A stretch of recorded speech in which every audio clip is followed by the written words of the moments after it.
নদীর একুল ভাঙে অকুল গড়ে, এই হাজার ভাঙা গড়ার মধ্য দিয়েই চলে চরের মানুষের জীবনযাত্রা। চরের মানুষ এই যুদ্ধ করেই চরে টিকে থাকে, হাজার বাধা বিপত্তির মাঝেও তাদের টিকে থাকা।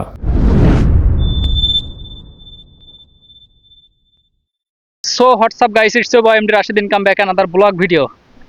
Right now যমুনা রামাইল চর, আর আমি এখন আছি রামাইল চরে।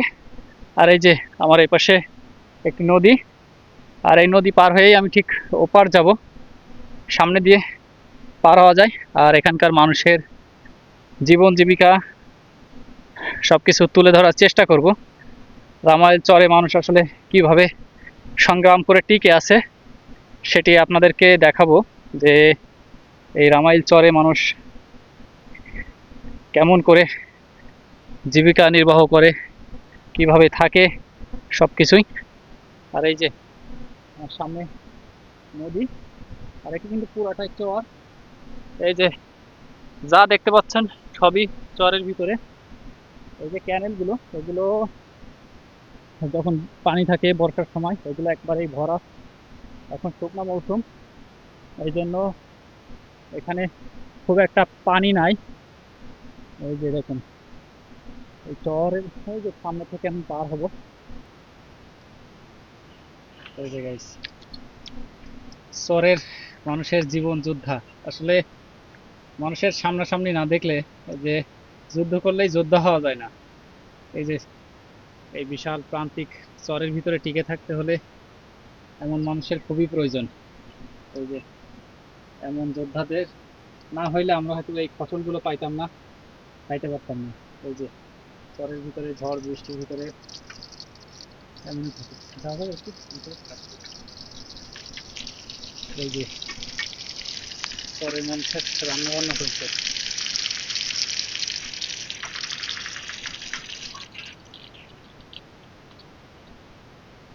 দেখুন মানুষ কত কষ্ট করে এই চরগুলো উঠতে থাকে। হ্যাঁ, টিকটক করতেছে। তুমি টিকটক করবা? বসে। না, রেজাউল ইসলাম তাকে। আনোয়ার। আনোয়ার হোসেন, সরি ভাইয়ের নামটি বারবার ভুলে যাচ্ছে। আনোয়ার ভাই, আসবো ইনশাল্লাহ, আসবো আপনার বাসায়, আসবো, দেখা হবে, কথা হবে, চর আরো ঘুরবো। যেহেতু এখানে আসছি, চরে আসছি, আবার অন্য সময় আসবো, পুরো চর ঘুরে ঘুরে দেখবো। তার সঙ্গে এই যে কি সুন্দর লাউয়ের গাছ, একেবারে ফ্রেশ লাউ সবজি।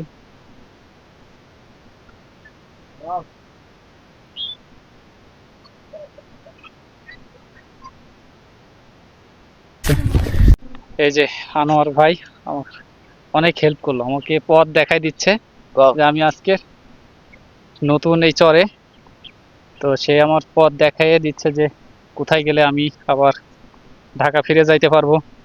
তো আসলে মানুষের সঙ্গে না মিশলে, মানুষের কাছে না আসলে, কথা না বললে তাকে চেনা যাবে না।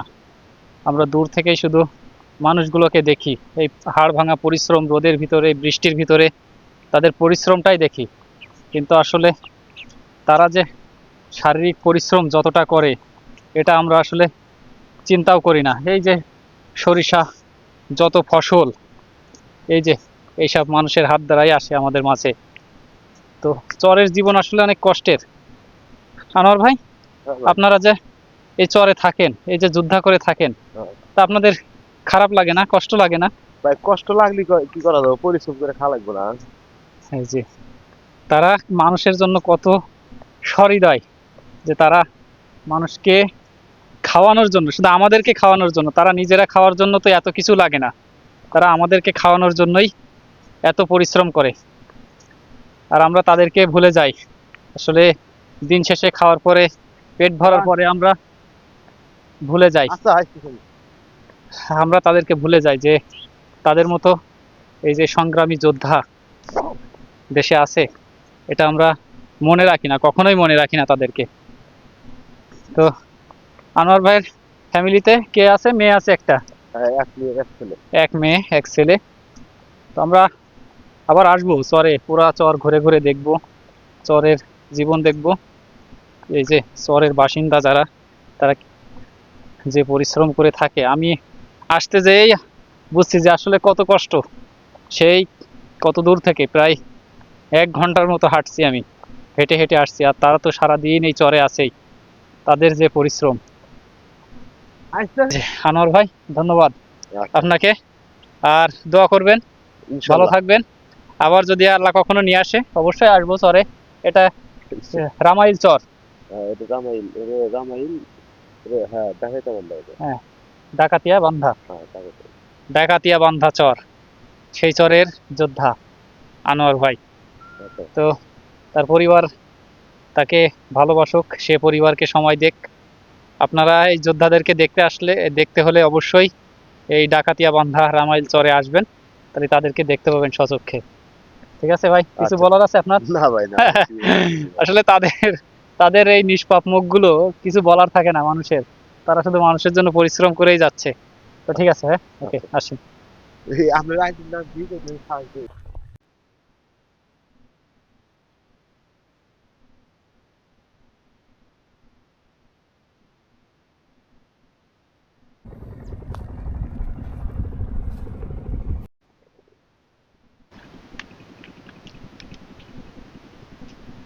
এই যে guys, এই যে দেখুন, চরের পেঁয়াজ, চরের ফসল, চরের কৃষকের আসলে জীবন এমনই।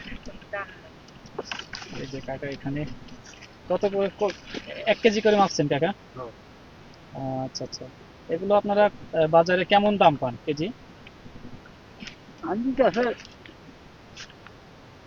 1300 1400 উম, মন? মন আচ্ছা, তাহলে কেজি কত করে আসে? 1300 হলে 40 টাকা, না ওই 1200 হলে 30।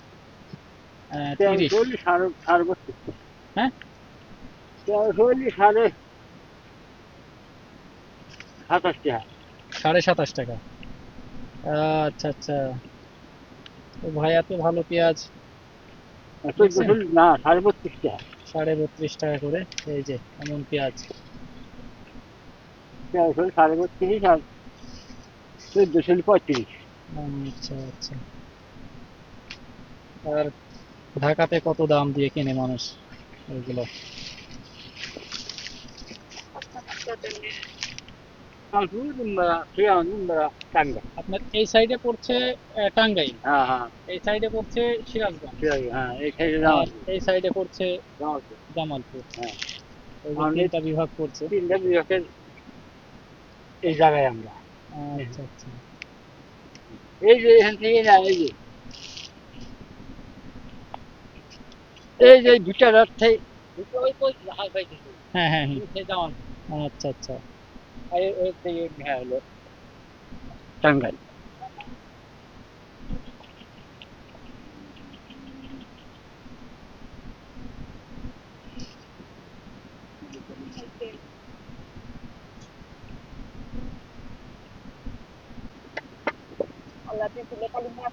এই যে guys, সেখান থেকে একবারে তাজা পেঁয়াজ এই যে আমি নিয়ে নিলাম, কিছু তাজা পেঁয়াজ। আমার দেখে খুবই আগ্রহ জন্মাইল। এই যে এমনি নিয়ে যাও। আন্টি রে, এই যে তাজা পেঁয়াজ আমার জন্য কিছু দিল। আন্টি, আপনি পান খাবেন? এটা না না, নিলে আমি খুব না, কষ্ট পাবো। না, না। আমার মা, না বাবা না, দেখেন, এমনি নিয়ে যাও। এটা আমি খুবই কষ্ট পাবো, খুবই কষ্ট পাবো। না কষ্ট না, না কষ্ট না। আমি- আমার আবাতে তো আন্নে করে দোয়া আমি শিবে। আমি পান পান খাইতে দিলাম। না, আচ্ছা আচ্ছা, দাঁড়ান দাঁড়ান, আপনি নাও। না না নিবই না। এটা না নিলে আমি কষ্ট পাবো। এটা এটা পান খাওয়ার জন্য, জাস্ট আপনি পান খাবেন, এটাই। না নেবে না, আমি দিলাম তুমি আসতে আমাদের। আন্টি আমার কাছ থেকে কোনোভাবেই টাকা নিল না, যে আমাদের জিনিস, আমাদের এলাকাতে আসলে পেঁয়াজ হয় না, আমাদের শুধু মাছ, আমাদের খুলনাতে শুধু মাছ হয় আর কি। দাওয়াত থাকলো আপনাদের। ইনশাআল্লাহ শোনা তোমরা এসো। আসবো ইনশাল্লাহ, চর আমার ভালো লাগছে, আমি চরে আসবো ইনশাল্লাহ, কোনো এক সময় আবার এসে সময় আমাদের দিব। বাড়ি ওই যে ওই গ্রাম, ওই পুরান গ্রাম। হ্যাঁ, হ্যাঁ।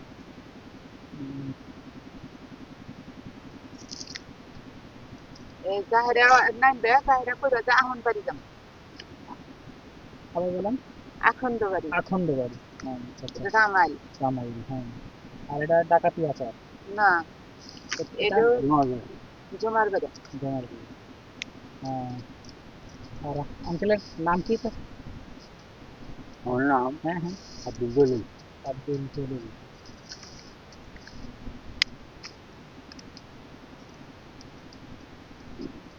মোটর সাইকেলটা 100 উমিক গেছে। এই যে দোয়া করবেন আন্টি, হ্যাঁ। আচ্ছা।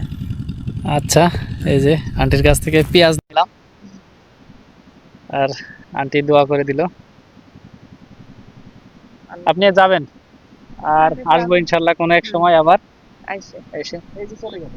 পুরো 1 ঘন্টা বসে থাকার পরে শেষমেশ নৌকাটা পেলাম। চরে আসলে খুব কঠিন, যে সময়ের কি মূল্য সেটা আসলে এখান থেকে বুঝলাম, যে সময়ের কত মূল্য।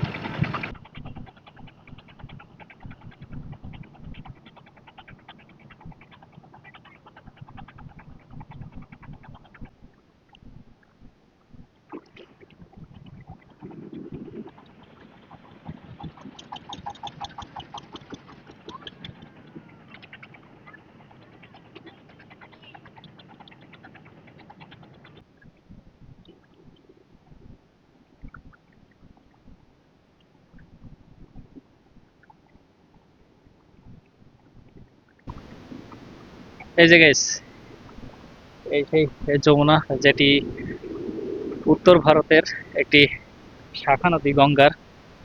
আর সেই যমুনা নদীতে এখন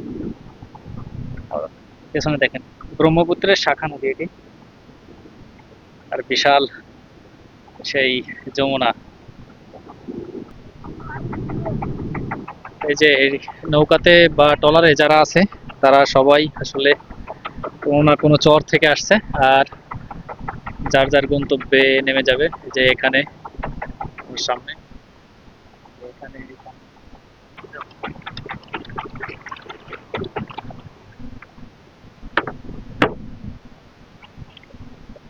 এই যে guys, আমাদের নৌকা এখন বেঁধে গেছে চরে।